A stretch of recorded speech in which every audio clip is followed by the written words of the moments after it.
산부예배 나오신 여러분 주임으로 환영합니다. 서로 인사할까요? 사랑합니다. 축복합니다. 오늘 본문의 말씀을 가지고 참된 본향을 찾는 자가 됩시다. 참된 본향을 찾는 자가 됩시다 라는 제목으로 하나님의 말씀을 함께 나누기 원합니다. 올해는 화요일까지 개천절 연휴까지 거의 일주일 가까이 추석 연휴가 있어서 그동안에 바빠서 고향을 찾지 못한 분들도 많이 내려가신 것 같아요. 그래서 수많은 분들이 고향을 찾아갔고 지금 다시 고향을 떠나 집으로 이미 돌아오신 분들 계시고 지금 아직도 돌아오고 계신 분들 계십니다. 저희 아버지는 그 이북이 고향이기 때문에 평생을 고향을 그리워하시면서 사셨어요.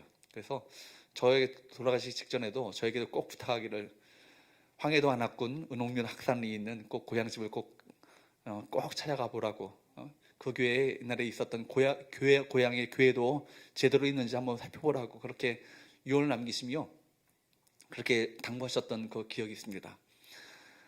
이북의 그 고향을 가지 못하는 분들은 정말 고향에 대한 그리움이 참 남다르죠. 더 남다른 것 같아요. 늘 고향을 그리워하고 이북을 그리워하는 그 분들, 신앙민들의 어떤 그런 그림을 저는 옆에서 많이 느꼈습니다.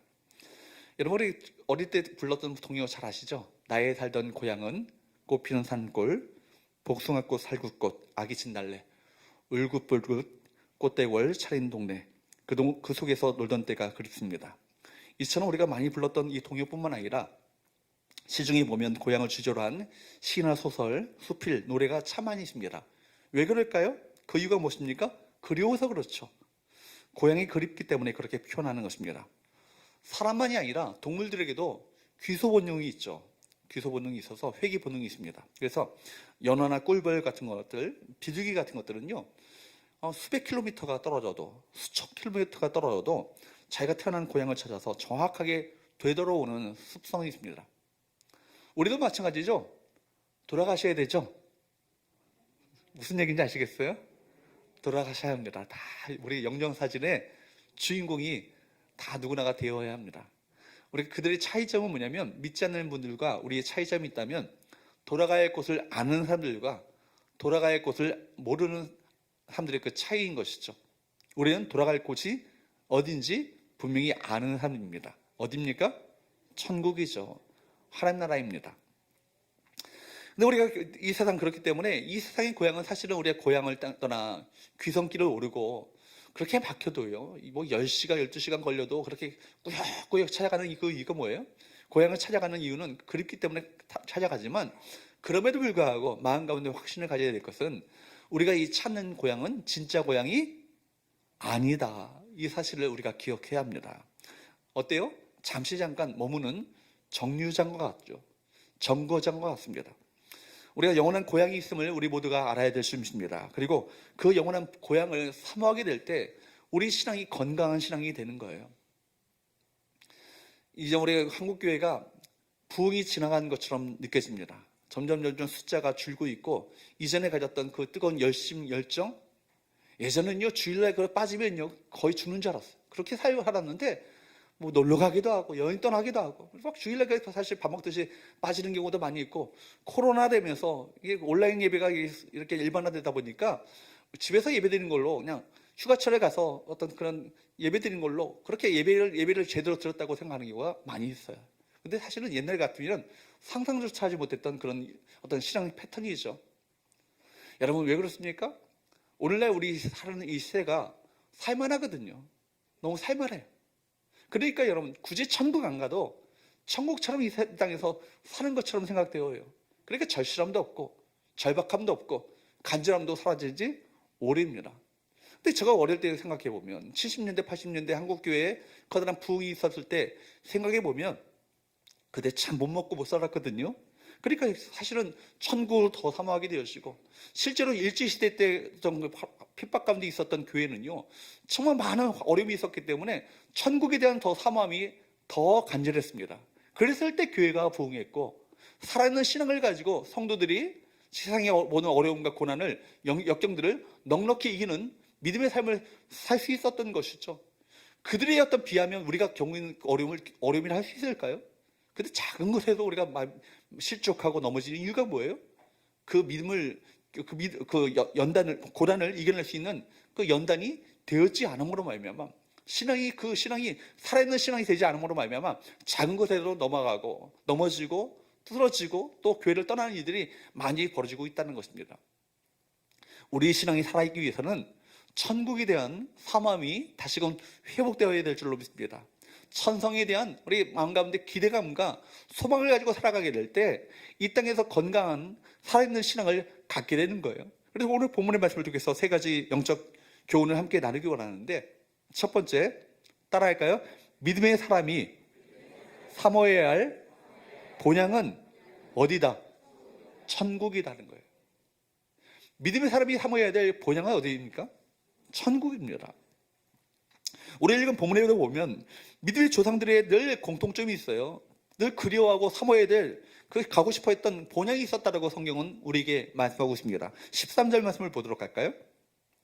시작. 이 사람들은 다 믿음을 따라 죽었으며 약속을 받지 못하였으되 그것들을 멀리서 보고 환영하며 또 땅에서는 외국인과 나그네임을 증언하였으니, 그들이 믿음을 따라 살았던 이유가 뭐예요? 이 땅이 영원히 내가 살 곳이 아니다, 이 사실을 그들이 깨달았기 때문에 그들은 늘 어디를 사모했어요?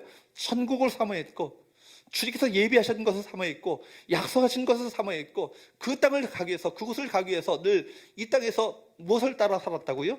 믿음을 따라 살았다는 거예요. 상상해 보십시오. 여러분, 오늘 2023년 10월 1일 밤 12시 정각에 우리 주님 다시 오십니다 라고 말한다면 이단이 되겠죠. 그죠? 상상해 보라는 거예요. 아마 그런다고 생각해 보십시오. 우리에게 남아있는 시간이요, 이제 12시간밖에 없어요. 12시간밖에 남아있지 않습니다. 그렇다면 여러분, 12시간을 어떻게 보내시겠어요? 탱자 12시간밖에 안 남았다면서 이렇게 보내시겠어요? 아니겠죠. 내게 남아있는 시간이 12시간밖에 되지 않는다고 생각한다면 주님 앞에 섰을 때 부끄럽지 않도록 이 12시간 시간을요, 최대한으로 이 시간을 선용하도록 애를 쓸 것이고, 주님께서 내게 맡기신 사명을, 이 12시간 안에라도 내 사명을 감당하려고 힘쓰는 삶을 살게 될 것입니다. 그런 삶이 당연한 거예요. 그렇죠? 바로 믿음의 사람들이 그랬다는 것이죠. 언제라도 주께서 부르셔도 이상하지 않은 것처럼 이 땅을 언제나 떠날 준비를 하며 주님 앞에 설 준비를 하며 살았던 삶이 바로 그들의 믿음의 사람들의 삶의 라이프 스타일이었다는 거예요. 그렇기 때문에 이 사람들은 무엇을 따라 죽었다고요? 믿음을 따라 죽었다고요. 믿음을 따라 살았고요, 믿음을 따라 죽었다는 것입니다. 그리고 약속을 받지 못하였으되 그것들을 멀리서 보고 환영하며 또 땅에서는 외국인과 나그네임을 증언하였다. 이 사람들 어떤 삶을 가르치죠? 앞에 나오는 본문을 받는 것이죠. 히브리서 11장 8절에서 12절 말씀, 거기 나오는 사람들을 받고 있습니다. 누가 나옵니까? 오늘 읽지 않았지만 8절에서 12절까지 말씀인데 긴 본문이지만 천천히 읽어보도록 합니다. 시작. 믿음으로 아브라함은 부르심을 받았을 때 순종하여 장래 유업으로 받을 땅에 나갈새 갈 바를 알지 못하고 나갔으며, 믿음으로 그가 이방의 땅에 있는 것 같이 약속의 땅에 거류하여 동일한 약속을 유업으로 함께 받은 이삭 및 야곱과 더불어 장막에 거하였으니, 이는 그가 하나님이 계획하시고 지으실 터가 있는 성을 바랐습니다. 믿음으로 사라 자신도 나이가 많아 단산하였으나 잉태할 수 있는 힘을 얻었으니, 이는 약속하신 일을 안 넣으셨네요. 네. 이제 11절부터 시작. 믿음으로 사라 자신도 나이가 많아 단산하였으나 잉태할 수 있는 힘을 얻었으니, 이는 약속하신 일을 미쁘신 줄 알았음이라. 이러므로 죽은 자와 같은 한 사람으로 말미암아 하늘의 허다한 별과 또 해변의 무수한 모래와 같이 많은 후손이 생육하였느니라. 아브라함이 나오고요, 이삭이 나오고요, 야곱이 나오고요, 그 마지막에 사라가 나옵니다. 그들은 뭐예요? 늘 고향을 바라보면서, 그 본향을 바라보면서 가나안 땅을 살 때 나그네로 순례자로 이 땅을 살았다는 거예요. 그렇다면 여러분, 우리가 그리워야 될 진정한, 찾아야 될 진정한 본향은 어디입니까? 본문 15절 16절 말씀을 찾아보겠습니다. 시작. 그들이 나온 바 본향을 생각하였더라면 돌아갈 기회가 있었으려니와 그들이 이제는 더 나은 본향을 사모하니 곧 하늘에 있는 것이라. 여기서 우리 주목해야 될 단어가 뭐예요? 본향이라는 단어예요. 근데 우리 믿음의 조상 아브라함과 이삭과 야곱의 본향에 대해서 이야기를 하면서도 본문은요, 두 개의 본향을 이야기를 합니다. 뭡니까? 하나는 그들이 나온 바 본향이 있고요, 또 하나는 뭐예요? 그들이 가야 할 더 나은 본향이 있다는 거예요. 나온 바 본향이 있고요, 가야 할 본향이 있다는 거예요. 똑같은 본향이라고 이름을 쓰고 있지만 사실은 차원이 다른 본향이죠. 나온바 본향은 어디예요? 그들이 자랐던, 태어났던 그 곳 아닙니까? 살았던 동네 아닙니까? 그러나 더 나은 본향은 어디예요? 하늘이죠. 천국입니다. 그렇죠? 그들이 나왔던 본향은 어디입니까? 그들의 옛 고향 갈대인의 우르 땅입니다. 그런 메소포타미아 문명에서 발상지인 갈대인의 우르 땅에서 하나님의 부르심을 받았어요. 아브라함은. 그렇기 때문에 창세기 11장 27절에서 32절까지 말씀을 보도록 할까요? 시작. 데라의 족보는 이러하니라. 데라는 아브라함과 나홀과 하란을 낳고 하란은 롯을 낳았으며 하란은 그 아비 데라보다 먼저 고향 갈대인의 우르에서 죽었더라. 31절. 데라가 그 아들 아브람과 하란의 아들인 그의 손자 롯과 그의 며느리 아브람의 아내 사레를 데리고 갈대인의 우르를 떠나 가나안 땅으로 가고자 하더니 하란에 이르러 거기 거류하였으며 데라는 나이가 205세가 되어 하란에서 죽었더라. 여러분 보십시오. 갈대인의 우르 땅을 떠나서 이제는 바로 그 땅을 떠나는 거예요. 그곳에서 하나님께서 사실은 아브라함에게 말씀하셔서 왜 떠났는가? 말씀하신 바가 있었기 때문입니다. 창세기 12장 1절 말씀을 보도록 할까요? 시작. 여호와께서 아브라함에게 이르시되 너는 너의 고향과 친척과 아버지의 집을 떠나 내가 네게 보여줄 땅으로 가라. 너의 고향과 친척과 아버지의 집은 어느 땅이라고요? 갈대인의 우르 땅입니다. 그 땅에 살고 있었는데 하나님 명령하시는 거예요. 갈대인의 땅인 우르 땅을 떠나라고 말씀하시죠. 그리고 내가 지시할 땅으로 가라. 그 땅이 어디인지를 알지 못하지만 하나님의 명령을 따라 떠났습니다. 여러분, 갈대인의 우르 땅은 그들이 나온 바 본향이죠. 근데 문제는요, 아브라함이 이제 자기가 나온 갈대인의 그 우르 땅을요, 자신이 돌아가야 될 땅으로 여기지 않았다는 거예요. 놀랍지 않으세요? 나온 바 본향을 가고 싶은 마음이 얼마나 마음 가운데 그림이 가운데 있었겠습니까? 거기 친척들 다 있죠? 가족들 다 있죠? 이때 내가 살았던 그 모든 터전이 다 거기 있습니다. 그럼에도 불구하고 아브라함은요 절대로 그 땅을 자기가 돌아갈 본향으로 생각하지 아니하고 더 나은 바 본향 어디예요? 하늘나라죠. 천국을 소망하며 매일매일 그렇게 삶을 살았다는 것을 말하고 있는 거예요. 그렇기 때문에 여러분, 아브라함이 만약에 자신이 떠나온 갈대 우르 땅을요 여전히 자신이 되돌아가야 될 고향으로 생각했다면 다시 그곳으로 돌아갈 수 있는 기회는요 얼마든지 있었어요. 그런데 아브라함은요 다시 그곳으로 돌아갈 생각조차 하지 않았다는 거예요. 그렇다면 아브라함이 말하는 진정한 고향, 다시 돌아가야 될 그 본향은 어디입니까? 더 나은 본향, 아브라함이 그토록 사모했던 고향은요 하늘나라 천국이었다라고 말하고 있습니다. 그래서 본문은 뭐라고 말해요? 그들이 이제는 더 나은 본향 어디라고요? 천국이라고요. 천국을 사모했다고요. 그것은 바로 하늘에 있는 것이라고 그렇게 말하고 있습니다. 보십시오. 아브라함은요 자신이 태어나고 자랐던 이 세상의 한 지점, 한 장소를 자신의 본향이라고 말하지 않아요. 대신에 자신이 미래에 가야 할 곳, 앞으로 가서 영원히 살 그곳, 천국을 자신의 본향이라고 그렇게 여기고 말하고 증언하며 살았다는 것입니다. 그리고 그것을 가기를 그렇게 열망했다는 거예요.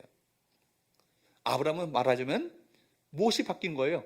본향이 바뀐 거예요. 말하자면 돌아갈 고향이 바뀐 사람입니다.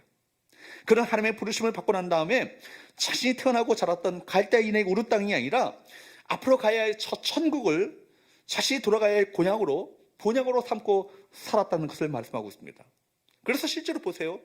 아브라함이요 가나안 땅에 살고 있었지만 아브라함은요 그 땅에서 자신이 사례가 묻힐 땅 그 몇 평만 샀을 뿐이지 땅 한 평 사지 않았어요. 집을 짓고 사지 않았다는 것입니다. 장막을 치고 언제든지 그 땅을 떠날 준비를 하며 살았던 사람이 누구예요? 아브라함이에요. 아브라함뿐만 아니라 구약의 많은 믿음의 사람들이 다 그랬죠. 장막을 짓고 살았다는 것입니다. 영원히 천년만년 살 것처럼 자녀들에게 이 땅을 물려주고 그런 생각조차 하지 않고 언제라도 이 땅을 떠날 준비를 하며 살았다는 것을 성경은 말하고 있어요. 비단 이것은 아브라함뿐만이 아니죠. 신약 성경에 보면 사도 바울도 동일하게 천국을 본향으로 삼고 살았던 사람입니다. 바울은 사실 길리기아 다소 출신의 사람이에요. 길리기아 다소라는 그 지방에서 태어나고 자랐던 사람입니다. 뿐만 아니라 그에게는 어떤 시민권이 있습니까? 로마 제국의 시민권이 있었어요. 로마 시민권은요 사실은 바로 지금의 미국의 시민권과는 상상조차 할 수 없는 비교되지 않을 정도로 힘이 있고 권세가 있는 시민권이었습니다. 이 땅에서 로마 시민권자로서 그 삶을 살았음에도 불구하고 그는 자기가 자랑스럽게 생각했던 것은 로마 시민권이 아니라 어디 시민권? 천국 시민권을 더 자랑스럽게 여기고 소중하게 생각하고 살았다고 성경은 말하고 있습니다. 그래서 빌립보서 3장 20절 말씀에 보면 빌립보 교회 성도들에게 바울이 편지하기를 빌립보 지방자치가 로마 지국에서 로마 전쟁에서 군인으로 그 전쟁을 복무하고 바로 퇴역한 장교들이 많이 살았던 동네가 어디냐면 빌립보 지방이에요. 그러니까 빌립보 지방에는요 로마 시민권자들이 참 많았던 곳이 빌립보 지방입니다. 거기에 있는 성도들에게 편지하기를 뭐라고 합니까? 빌립보서 3장 20절 말씀을 볼까요? 시작. 그러나 우리 시민권은 하늘에 있는지라 거기로부터 구원하는 자 곧 주 예수 그리스도를 기다리노니. 무슨 말입니까? 아브라함처럼 이 땅을 믿음으로 사는 자들은 모두 고향이 바뀌고 이제는 국적이 바뀌고 이제는 본향이 바뀐 자들이 됐다는 것입니다. 우리는 시민권이 달라졌어요. 이제는 대한민국 시민권이 아니라 사실은 더 나은 시민권, 어디예요? 천국 시민권을 가지고 갖게 됐다는 것입니다.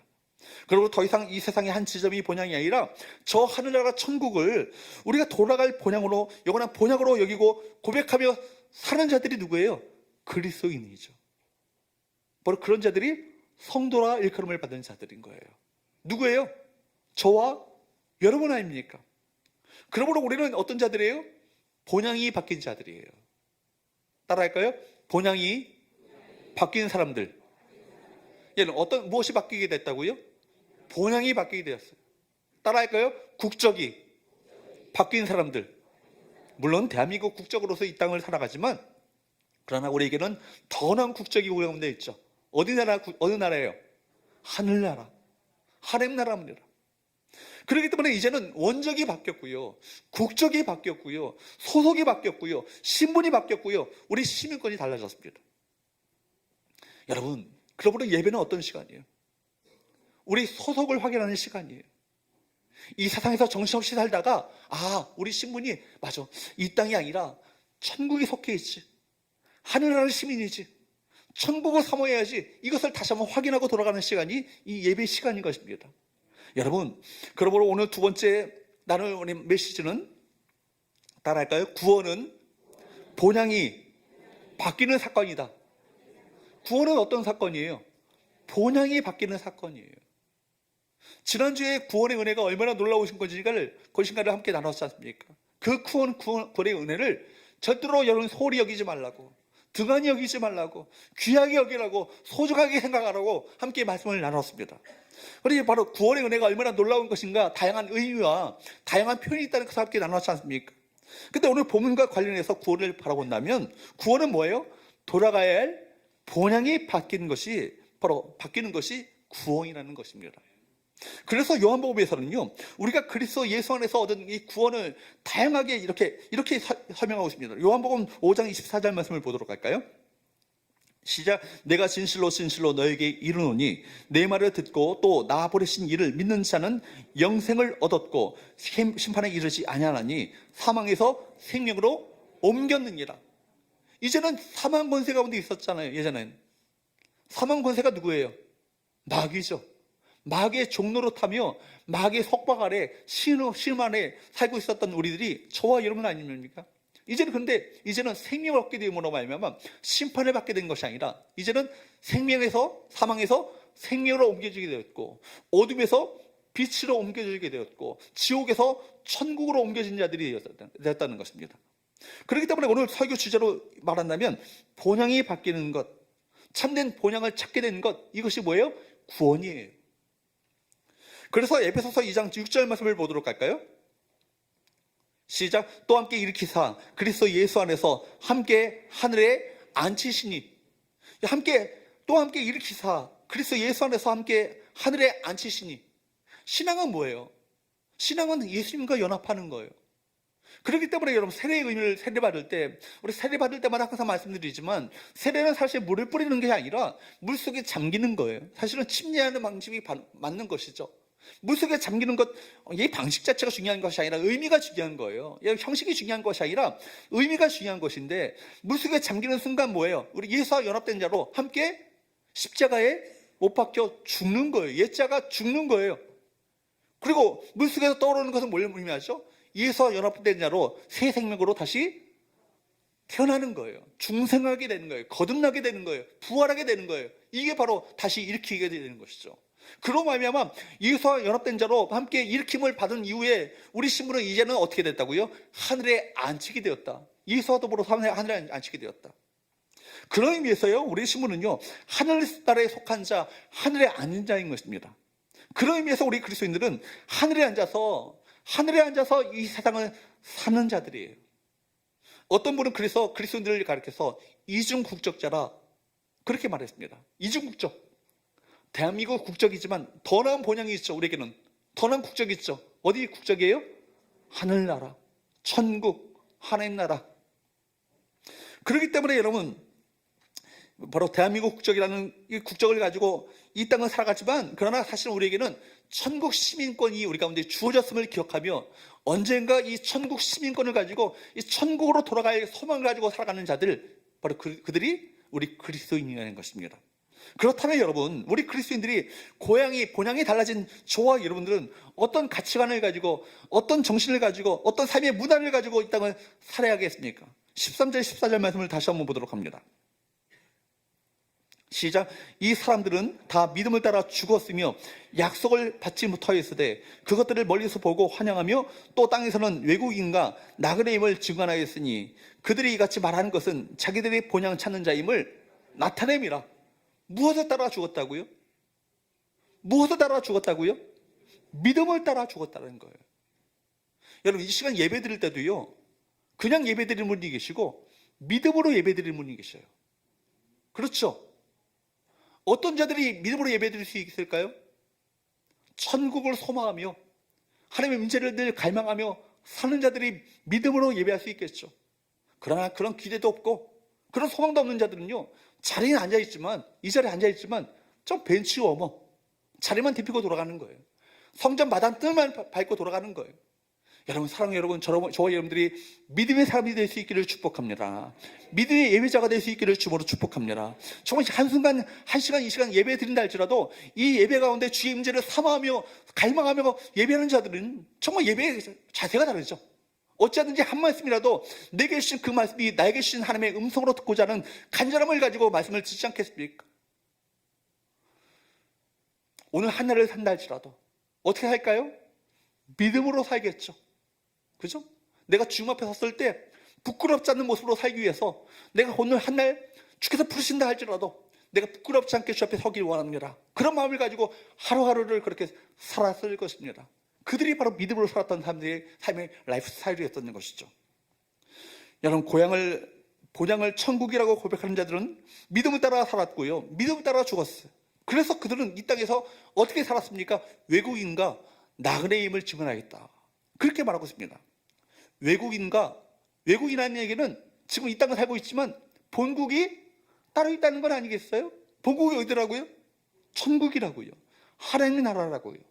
또 나그네, 파라피데모스란 말인데 이 말은 사실은 순례자라고 번역하는 것이 더 정확한 번역이에요.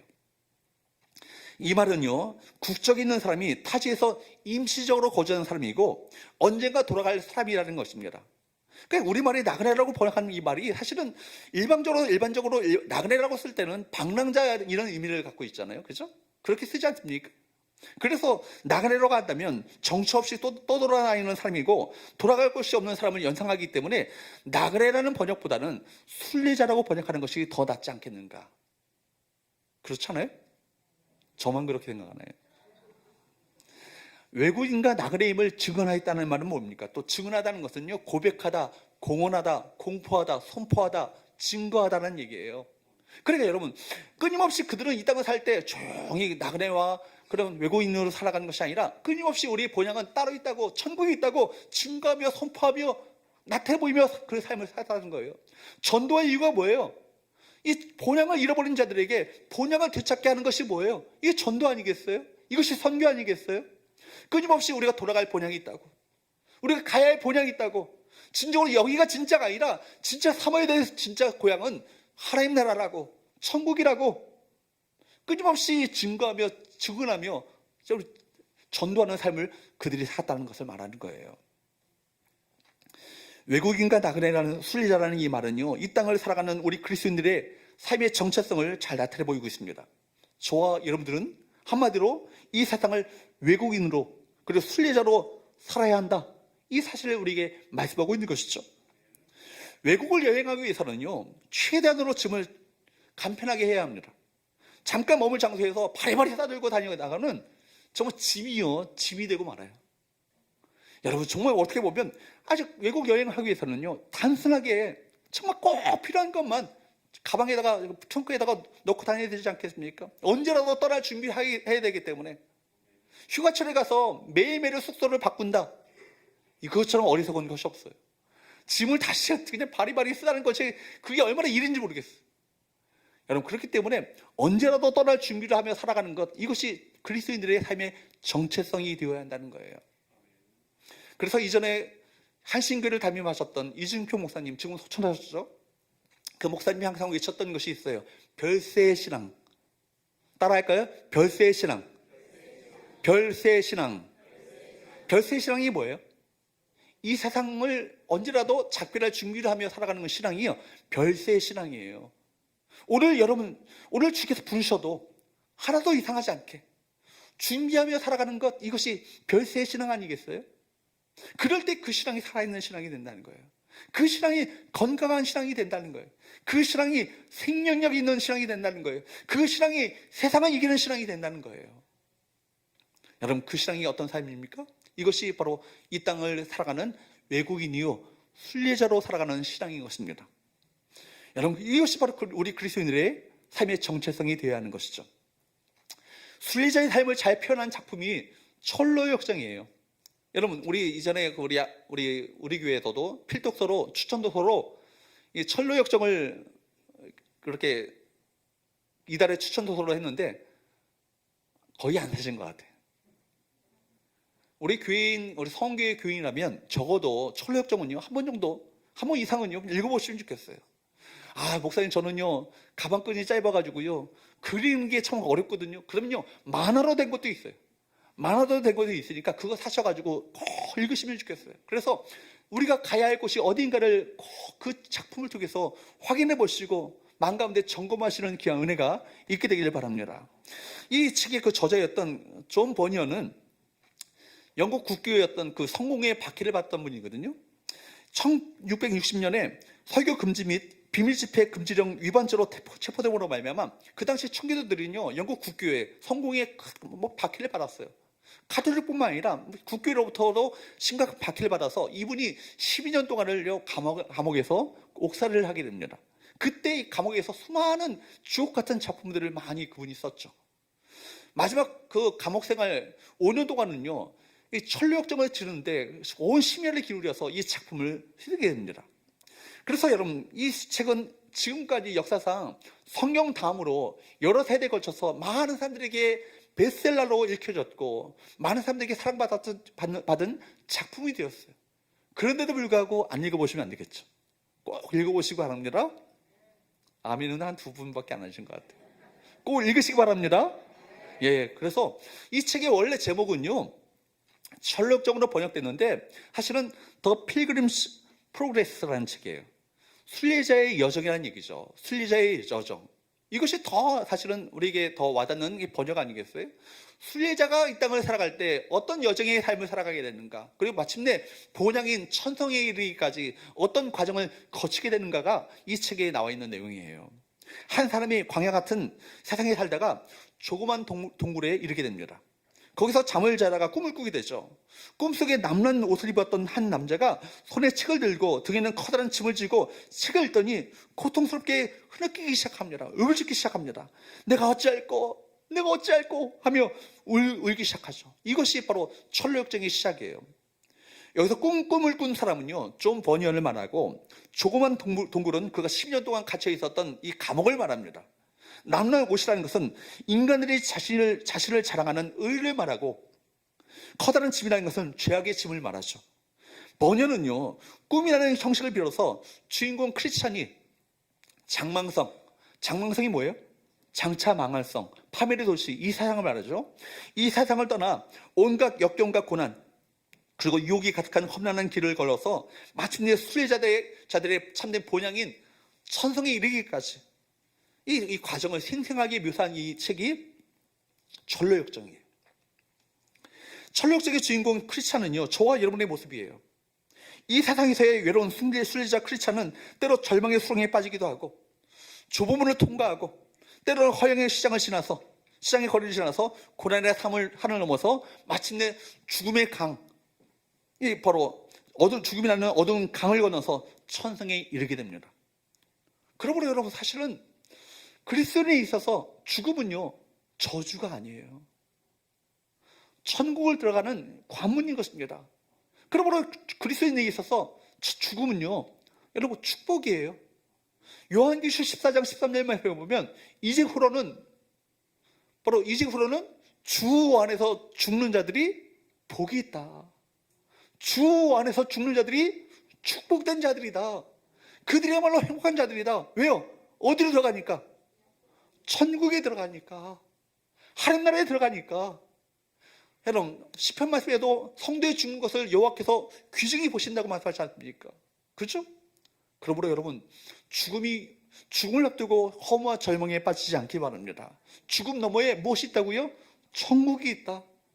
영원한 하나님 나라가 있다. 기대가 되십니까? 여러분, 이 바로 기대를 가지고 소망을 가지고 살게 될 때, 여러분, 이 땅에서 우리가 허튼 것에 마음 빼앗기지 않냐고, 허튼 것에 여러분 마음 가운데 거기에 올인하면서 결국 인생을 허비하지 않고 진정으로 우리가 붙잡고 붙들고 살아야 될 것이 무엇인지를 깨닫게 됨으로 말미암아 삶의 길을 올곧게 걸어가게 되는 것이죠. 여러분, 어디에서 왔습니까? 이 땅에 태어난 존재의 목적은 무엇입니까? 그리고 어디를 향해 가고 있습니까? 이 질문에 대한 명확한 답이, 천국에 대한 소망이 있을 때 그 답이 나오는 거예요. 신앙이 뭐예요? 신앙이란 본향을 향해 떠나는 여행길, 순례자의 길인 것입니다. 여러분, 이 본향에 대한 영적인 눈 영원히 열리시기를 주로 축복합니다. 세 번째, 마지막으로, 그러므로 따라할까요? 하나님은 본향이 바뀐 사람에게 복을 주신다. 하나님은요, 본향이 바뀐 사람들에게 복을 주셔요. 마지막으로 우리는 천국을 본향으로 두고 사는 사람들은 하나님께서 그들에게 어떻게 축복하시는가, 이걸 보셔야 되는 거예요. 첫째 복이 뭐예요? 그들이 하나님으로 일컬음을 받으시는 거예요. 휴대폰도 그렇다고 그러잖아요. 그렇죠? 여러분, 하나님이 그들이 하나님이라고 일컬음을 받으시는 거예요. 16절 말씀을 볼까요? 시작. 그들이 이제는 더 나은 본향을 사모하니 곧 하늘에 있는 것이라. 이러므로 하나님이 그들이 하나님이라 일컬음 받으심을 부끄러워하지 아니하시고 그들을 위하여 한 성을 예비하셨느니라. 여기에 보면요, 본향을 사모하는 자들에게 주시는 첫 번째 축복은 뭐냐면, 하나님이 그들이 하나님이라 일컬음을 받으신 것을 절대로 부끄러워하지 아니하신대요. 말하자면 천지 만물을 지으시고 통치하시고 다스리시고 그 주관하시는 크고 위대하신 그 하나님께서 저와 여러분의 하나님으로 일컬음 받는 것을 부끄러워하지 않으신다, 기뻐하신다는 얘기 아니겠어요? 그래서 성경에 보면요, 하나님 당신을 그렇게 계시하실 때 뭐라고 계시하십니까? 아브라함의 하나님, 이삭의 하나님, 야곱의 하나님으로 일컬음을 받기를 그렇게 기뻐하셨잖아요. 우리 역시 마찬가지죠. 우리가 하나님 나라를 본향으로 삼고 본향이라고 고백하고 그 본향을 향해서 나가는 순례자의 신앙을 살게 된다면 하나님께서는 저와 여러분의 하나님이 되어주실 줄로 믿습니다. 하나님이 바로 김유택의 하나님, 암흑의 집사의 하나님, 암흑의 권세의 하나님, 암흑의 장로의 하나님이라고 일컬음을 받는 것을 기뻐하신다. 이것이 얼마나 영광이에요. 얼마나 영광스럽습니까? 그 크고 위대하신 하나님이 나의 하나님이 되신다는데, 그죠? 나의 하나님이라고 일컬음을 받기를 기뻐하신다는데, 하나님께서 나의 하나님이 되셔서 내 삶을 책임져 주시고 그 천성 이르기까지 우리를 인도하시고 보호하시며 함께하여 주실 줄로 믿습니다. 두 번째로 어떤 복을 주시냐면, 그들을 위해서 뭘 예비하셔요? 한 성을 예비하셨다라고 말하고 있습니다. 하나님 나라를 본향으로 삼는 자들은, 그렇게 말하는 자들을 위해서 하나님께서 주시는 두 번째 축복은 뭐냐면, 그들을 위해서 한 성을 예비해 놓으셨다. 여러분, 하나님께서 예비하신 한 성, 그 천국에서 우리는 영원토록 살게 될 거예요. 기대가 되십니까? 기대가 안 되세요? 기대가 되십니까? 아멘. 아멘 하시더라도 힘있게 하셔야 돼요. 아멘. 아멘. 여러분, 기대가 되셔야 돼요. 정말 이 기대가요, 빵실하셔야 돼요. 여러분. 그래서 마태복음 25장 34절 말씀을 보면 뭐라고 말씀합니까? 시작. 그때 임금이 그 오른편에 있는 자들에게 이르시되 내 아버지께 복받을 자들이여 나와 창세로부터 너희를 위하여 예비된 나라를 상속받으라. 그 성이 어떤 성이에요? 그냥 어떤 성이 아니에요. 사람이 지은 성이 아니라고요. 어떤 성이라고요? 하나님께서 창세로부터 우리를 위해서 친히 예비해 놓으신 그 나라고요. 그 천성이에요. 그 나라는요, 이미 창세로부터 우리를 위해서 친히 예비해 놓으시고 너희가 본향을 찾고 본향을 향해서 걸어간다면 그 성을, 이 아름다운 이 나라를, 이 영광스러운 나라를, 이 찬란한 나라를 너에게 주겠다. 할렐루야. 히브리서 11장 10절 말씀을 보세요. 그렇기 때문에 그들은 어떤 삶을 살아요? 시작. 이는 그가 하나님이 계획하시고 지으실 터가 있는 성을 바랐음이라. 사람이 계획하고 사람으로 손으로 지은 것이 아니잖아요. 겉으로 볼 때는 삐까뻔쩍이 보여도 철근 다 빼먹고 순살 아파트가 된 그런 아파트 아니잖아요. 누가 지으셨어요? 하나님이 지으시고 계획하시고 준비하신 그 성이에요. 무너질 수 없는 성이죠. 쇠하지 않는 성이에요. 멸하지 않는 성입니다. 영원한 하나님 나라의 것입니다. 여러분, 그 성이 얼마나 아름답고 얼마나 영원한 성이겠어요. 여러분, 상상력을 다 발휘하셔서 이 세상에서 아무리 좋은 것도 다 동원하셔서 상상을 발휘한다 할지라도 그 성에 비할 바가 되지 못해요. 비교할 수 없는 하나님 나라가 있습니다. 이것이 우리의 궁극적 소망이 되어야 될 것이고 우리 마음 가운데 궁극적 기대가 되어야 되는 거예요. 마음의 눈이 열리고 영혼이 열리므로 말미암아 그 나라가 소망이 되어지고 기대가 되어질 때 우리는 이 세상에 살 때 차원이 다른 삶을 살 수 있어요. 다른 삶을 살게 됩니다. 무엇을 따라 살게 돼요? 믿음을 따라 살게 되는 거예요. 히브리서 11장의 말씀에 보면 믿음의 장에 나오는 그들의 어떤 공통점이 뭐예요? 그 성을 바라는 거예요. 그 성을 소망하는 거예요. 그 성에 대한 기대감을 가지고 이 땅을 믿음을 따라 살고 믿음을 따라 죽었을 때 그들이 바로 믿음의 조상들이라 일컬음을 받게 되었고 하나님께서는 그들을 향해서 그들의 하나님이라 일컬음 받으신 것을 부끄럽지 않게 기쁘시게 생각하셨다고. 그러므로 기독교는요, 소망의 종교예요. 여러분, 소망을 품는 자들은요, 그렇기 때문에 이 세상을 목표로 삼지 않습니다. 소망을 품던 사람들은 현재 나에게 벌어진 일로 말미암아 나에게 벌어진 일로 인해서 절망하지 않아요. 현재 삶을 위해서 내 모든 것을 걸 것인가? 아니면 미래의 소망에 내 인생을 걸 것인가? 무엇이 되셔야겠어요? 후자가 되어야 되잖아요. 진짜를 아는 자들이 떨거질 것들에, 가짜 것들에, 지나갈 것들에 목숨을 거시겠어요? 그렇지 않죠. 영혼을 바라보는 시선을 놓치게 되면요, 현재 만족에 몰두할 수밖에 없는 거예요. 현재 벌어진 일에 의해서 일희하고 일비할 수밖에 없는 건 아니겠어요? 그러므로 여러분, 끊임없이 로마서 8장 18절 말씀에 보면 우리에게 말씀한 것이 뭐예요? 사도 바울이 우리에게 외치는 것이 뭐예요? 생각하건대 현재의 고난은 장차 우리에게 나타날 영광과 비교할 수 없다라고요. 비교거리가 되지 않는다는 얘기 아니겠어요? 너희가 아무리 고난을 당한다 할지라도, 역경을 당한다 할지라도 장차 영광에 비한다면 넉넉히 커서 참을 수 있다는 거예요. 이겨낼 수 있다는 얘기예요. 극복할 수 있다는 얘기 아니겠어요? 우리에게 무엇이 예비되어 있습니까? 창세로부터 예비된 영원한 하나님 나라가 준비되어 있습니까? 그러므로 우리는요, 하늘의 기업을 소유한 사람으로서 당당해야 돼요. 여러분, 이 왕자와 거지라는 여러분 동화를 아시죠? 왕자와 거지가 똑같이 생겼어요. 그래서 여러분, 왕자가요, 너무나 그 왕국에서의 삶이 지루해가지고요, 거지랑 신분을 바꿔서 살기로 했어요. 그런데 거지가 됐는데 왕자가 당당해. 거지 같은 게 당당해. 여러분, 거지 같은데 왜 당당합니까? 신분이 뭐니까? 왕자니까 당당한 거예요. 우리 모두는 다 하나님 나라의 뭐예요? 왕자예요. 믿으십니까? 여러분, 공주가 아니에요. 다 남자고 여자건 왕자예요. 하나님 나라를 상속받을 왕세자라는 얘기입니다. 믿으십니까? 여러분, 이것이 우리의 신분이에요. 우리 정체성이에요. 그렇기 때문에 이 땅을 살아갈 때도 굴하지 않냐고, 비굴하지 않냐고 당당하게 살아갈 이유가 뭐예요? 가진 거 없어도 당당하게 살아갈 이유가 뭐예요? 우리는 하나님 나라의 왕자니까, 왕세자니까. 여러분, 영적으로 눈이 열린 사람은 눈앞에 있는 것을 잃어버려도 낙심하지 않아요. 잃어버릴 수 없는 것이, 절대로 잃어버리지 않을 것이 풍성하기 때문입니다.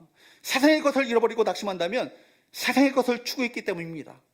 세상은요, 이 세상에서 무엇인가를 계속해서 바라보도록 만들고, 이 세상에서 모든 것을, 우리 시선을 빼앗아가도록 세상은 우리 끊임없이 우리의 시선을 강탈해버립니다. 오늘날 그리스도인들조차도 천국을 삼하지 못하도록 누가요? 마귀가요, 그 일을 하는 거예요. 마귀가 하는 일은 뭐예요? 세상은 크게 보이고 천국을 작게 보이도록 만드는 것이 마귀가 하는 일이에요. 이 세상에서 신자 삶에도 여전히 부인할 수 없는 고통이 있어요. 신자랄지라도 여러 문제가 있고요, 역경이 있고 고난이 있어요. 오히려 믿는 것 때문에 오히려 희생해야 되고, 이 세상 것들을 누리지 않을 어떤 일들이 더 많이 있습니다. 여러분, 주일날 놀러갈 수 있잖아요. 왜 여기 앉아 계셔요? 이 향금 연휴인데 다 놀러가실 수 있잖아요. 근데 이 예배 자리에 왜 꾸역꾸역 나오셔서 예배하고 계십니까? 우리 더 나은 것을 아는 자들이기 때문입니다. 더 나은 것을 보는 자들이기 때문입니다. 이 세상에 아무리 좋은 것이 있다 할지라도 천국과 비교할 수 없죠. 그렇죠? 천국을 경험하는 자들, 잠시 잠깐 괴로워도 괜찮아. 그렇죠? 곧 있으면 무엇이 있으니까? 천국이 있으니까. 그렇죠? 제가 금요일날 부모님 댁에 가다가 삼청동을 지났는데요, 삼청동에 보니까 수제비집이 있더라고요. 수제비집. 근데 줄을 섰는데요, 줄이요 한 100m가 넘는 것 같아요. 야, 저 거기 먹어봤거든요. 죄송합니다. 지금 방송 나가서 명예훼손증이 될지 모르겠네요. 그렇게 크게 뭐 달라진 게 없어요. 다른 게 없는데 꾸역꾸역 거기에 서서 100m를 넘게 거기서 줄을 서서 기다리는 거예요. 야, 보면서 왜 그럴까요? 곧 있으면 들어가서 맛있는 수제비를 먹는다. 기대감 때문에요, 100m 기다리면은 내가 볼 때는 1시간 넘게 기다릴 것 같아. 그래도요, 참고 기다릴 수 있는 이유는 뭐예요? 좀 있으면 먹을 수 있다는 기대감 때문에. 그런 건 아니겠어요?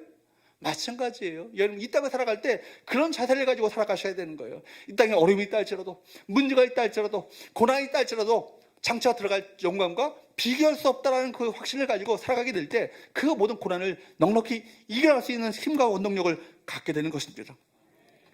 여러분, 이 세상을 살아갈 때 내 생각대로 돌아가지 않고 내 기도한 대로 다 이루어지지 않아요. 그때 낙심하면 안 돼요. 여기서 우리가 천국을 여러분 경험하는 자들이 아니기 때문입니다. 신자의 위기는 뭐예요? 지금 벌어진 어려움, 이것이 위기가 아니에요. 소망해야 하는 것이 눈에 보이지 않고 이 세상이 좋아서 하나님 나라가 보이지 않는 바로 그때가 위기인 거예요. 진짜 그것이 위기예요. 여러분 가운데 하나님 나라가 정말 기대감이 사라지고 소망이 사라졌다, 이게 진짜 위기인 거예요. 그러므로 신자는 세상에 희망을 걸지 않습니다. 세상에 기대할수록, 세상에 소망을 걸수록 상처받게 되어 있어요. 여러분, 그래서 디모데전서 6장 17절 말씀에 보면 바울이 목회자의 길을 걷는 디모데, 사랑하는 믿음의 아들에게, 성도들에게 무엇을 가르치라고 명령하냐면 디모데전서 6장 17절 말씀을 보십시오. 시작. 내가 이 세대에서 부원자들을 명하여 마음을 높이지 말고 정함이 없는 재물에 소망을 두지 말고 오직 우리에게 모든 것을 후히 주사 누리게 하시는 하나님께 두며. 디모데에게 너희가 부원자들, 성도들에게 이걸 반드시 가르치라고 명령합니다. 뭐라고요? 마음을 높이지 말라고. 마음을 높이지 말라고. 절대로 교만하게 살지 말고 겸손하게 하나님 나라를 구하며 살라고. 그리고 뭐라고 합니까? 정함이 없는 재물에 소망을 두지 말래요. 두지 말고 어디에 두라고요? 오직 우리에게 모든 것을 후히 주사 누리게 하시는 하나님께 두며. 말하자면 하나님과 천국에 소망을 두고 살도록 성도들에게 이것을 부지런히 명령하고 가르치라는 얘기 아니겠어요? 제가 해야 될 사명이 있다면 뭐예요? 여러분, 정신 차리게 하는 거예요.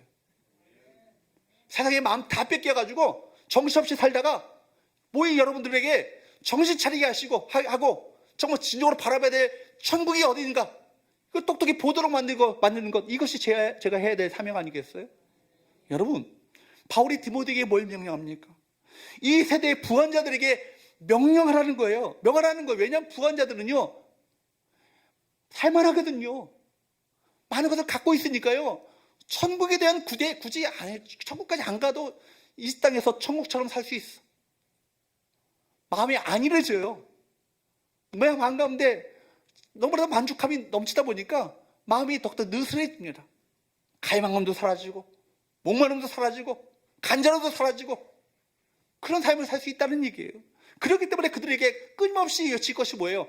마음을 높이지 말고, 너희가 부하다 할지라도 마음을 높이지 말고 끊임없이 소망을 재물에 두지 말고 어디 두라? 하나님께 두라고. 하나님 나라에 소망을 두라고. 이것을 가르치라고 명령하고 있는 거예요.